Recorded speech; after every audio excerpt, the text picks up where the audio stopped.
పుల్ల పుల్లగా, కారం కారంగా ఎంతో రుచిగా ఉండేటువంటి కొబ్బరికాయ మామిడికాయ పచ్చడి రెసిపీని షేర్ చేస్తున్నానండి. ఈ సైజు కొబ్బరికాయ తీసుకోవడం జరిగింది.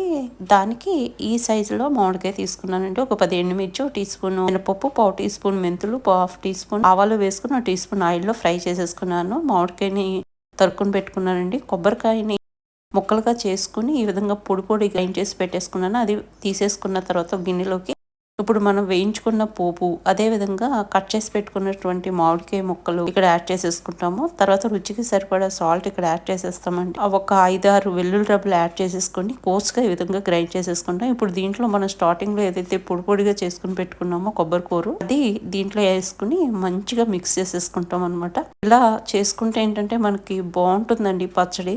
పేస్ట్ లాగా అయిపోదు అనమాట. ఇప్పుడు వేయించుకున్న పోపుని పైనుంచి వేసేసుకొని సర్వ్ చేసేయడమేనండి. వేడి వేడి అన్నంలో ఈ కొబ్బరికాయ మామిడికాయ పచ్చడి వేసుకుని నెయ్యి వేసుకుని తింటే అద్భుతంగా ఉంటుందండి.